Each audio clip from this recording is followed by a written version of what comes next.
Hello மக்களே, வணக்கம். Welcome back to the channel. இன்றைக்கி பார்த்தீங்கன்னா தைப்பட்டம் 37வது நாள். ஸோ இதுக்கு வந்துட்டு நேற்று நான் நைட்டு என்ன பண்ணியிருக்கேன் அப்படின்னா, தேங்காய் புண்ணாக்கும் கடலை புண்ணாக்கும் கொஞ்சம் கொஞ்சமாக எடுத்து ஒரு 1/2 லிட்டர் தண்ணியில் வந்து ஊற வச்சுருக்கேன். ஸோ இதை வந்து நம்ம வந்து ஒரு 3 நாள் புளிக்க வச்சு கொடுக்கும்போது நல்ல ரிசல்ட் கிடைக்குது. ஆனால் நமக்கு அவ்வளோ டைம் இல்லை அப்படிங்கிறனால அடுத்த நாள் வந்து நம்ம செடிகளுக்கு மற்ற லிக்விட் ஃபர்டிலைசரில் எப்படி கலப்போம் அதே மாதிரி தான் 10 லிட்டர் தண்ணியில் இந்த 1/2 லிட்டர் தான் இதை வந்து கலந்துட்டு எல்லா செடிகளுக்கும் ஊற்ற போகிறோங்க. ஸோ இது வந்து ஏன் அப்படி பண்ணுறேன் இந்த டைமில் அப்படின்னா,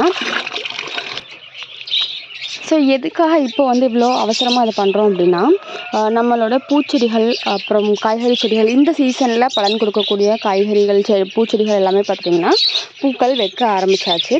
இது மட்டும் இல்லாமல் நம்ம ஒரு சில செடிகளை வந்து கவாத்து பண்ணி வச்சுருப்போம். ஸோ அது வந்துட்டு நம்ம கொஞ்சம் உரம் கொடுத்தோம் அப்படின்னா தான் அடுத்து வந்து பூக்கள் தளைஞ்சிட்டு வரும், கொஞ்சம் மொட்டுக்கள் வைக்கிறதுக்கு வந்து கொஞ்சம் ரெடியாக இருக்கும். ஸோ இது வந்துட்டு கோழி அவரை விதைக்கு விட்டுருக்கேன். ஸோ விதைகள் வந்து தயாரானோடனே எடுத்து ஸ்டோர் பண்ணிவிட்டு அடுத்த பட்டத்துக்கு போட்டுக்கலாம். இங்கே கொஞ்சம் இருக்குது, இங்கே கொஞ்சம் இருக்குது. ஸோ இன்னொரு செடியில் ஒரு விதை வந்து காஞ்சிருச்சு. ஸோ இந்த குடம் தக்காளி பார்த்துட்டிங்கன்னா பழுக்க ஆரம்பிச்சிருச்சு. கீழேருந்து வளர்ந்து அப்படியே கொடியாக போகுது. கிட்டத்தட்ட 3 அடி 4 அடி வந்து வளர்ந்துருச்சு இப்போவே கொடியாக. அதான் செம்மையாக இருக்குல்ல, நல்ல ஒரு பழுப்பு மஞ்சள் நல்லா இருக்குது பார்க்குறக்கு, மாம்பழ கலர் சொல்லலாம் அந்த கலரில். ஸோ நம்மளுடைய மல்லிகைப்பூ செடி எல்லாமே பார்த்திங்கன்னா நல்லா தளைஞ்சு வருது. ஸோ இது வந்து மொட்டு வைக்கணும் அப்படிங்கும்போது ஏதாவது ஒரு லிக்விட் ஃபர்டிலைசர் கொடுக்கறது வந்து பெஸ்ட்டு. ஸோ நான் வந்து இந்த புண்ணாக்கு கரைசல் வந்து கொடுக்குறேன். ஸோ இது பார்த்துட்டிங்கன்னா எல்லா பூச்செடிகளுக்கும் சரி காய்கறி செடிகளுக்கும் வந்துட்டு இந்த புண்ணாக்கு கரைசல் வந்து ரொம்ப நல்ல ரிசல்ட் தருங்க. இது வந்து புளிக்க வச்சு நம்ம வந்து கொடுக்கும்போது இன்னும் ரொம்பவே நல்ல ரிசல்ட் இருக்கும். நம்ம வந்து ஸோ அவ்வளோலாம் நமக்கு டைம் இல்லை அப்படிங்கும்போது நம்ம இந்த மாதிரியும் கொடுக்கலாம். இதுவும் வந்துட்டு ஓரளவுக்கு நமக்கு ரிசல்ட் அப்படிங்கிறது கொடுக்குது. ஸோ அடுத்ததாக இது வந்து மரவெண்டை. நம்ம வந்து 2 நாள் முன்னாடி வந்து இதில் வந்து காய் ஒன்று பறித்தோம். அதுக்கப்புறமா பெருசாக தளைஞ்சு வரல. இந்த பக்கம் ஒன்று மட்டும் ஒரே ஒரு இதில் மட்டும் தளைஞ்சு வருது. மற்ற எல்லா இடத்துலையுமே வந்து பூச்சி வச்சிருச்சு, பூச்சி தாக்கல் வர ஆரம்பிச்சிருச்சு. ஸோ இந்த டைமில் வந்துட்டு கண்டிப்பாக இந்த பிண்ணாக்கு கரைசல் கொடுக்குறோம் அப்படின்னா கொஞ்சமாக இந்த தளைஞ்சு வருது இல்லையா, கொஞ்சம் ஸ்லோவாக இருக்க ப்ராசஸை வந்து கொஞ்சம் ஸ்பீட் பண்ணிவிடும்.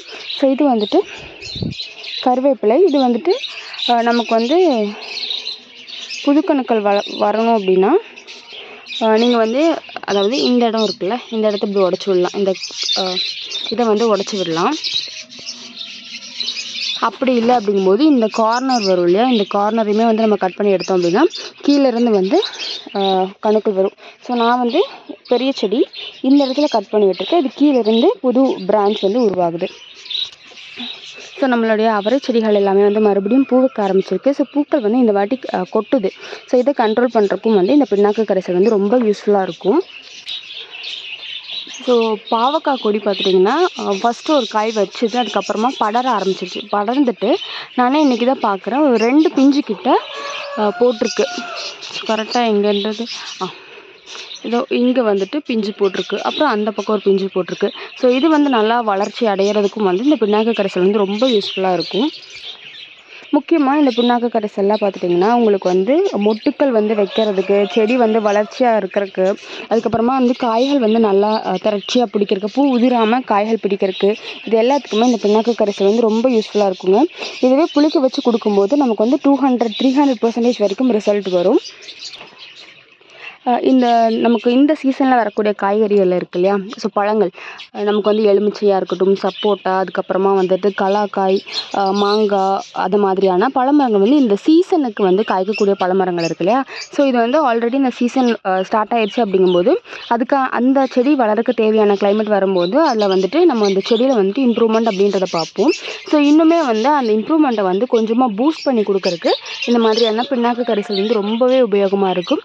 ஸோ நான் அன்றைக்கி காமிச்சேன் இல்லையா எலுமிச்சை செடி எப்படி துளிர் வந்துட்டுருக்கு அப்படின்னு.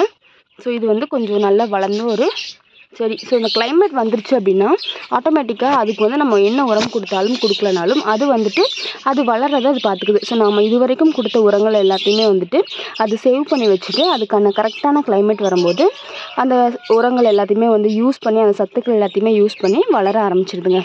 ஸோ இந்த மாதிரியான செடி உங்கள் வீட்டில் ஏதாவது இருக்குது அப்படின்னா கீழே வந்து கமெண்ட்டில் சொல்லுங்கள். ஸோ இந்த வீடியோ வந்துட்டு யூஸ்ஃபுல்லாக இருக்கும்னு நினைக்கிறேன். வீடியோ பிடிச்சிருக்கு அப்படின்னா லைக் பண்ணிக்கோங்க. தேங்க்யூ.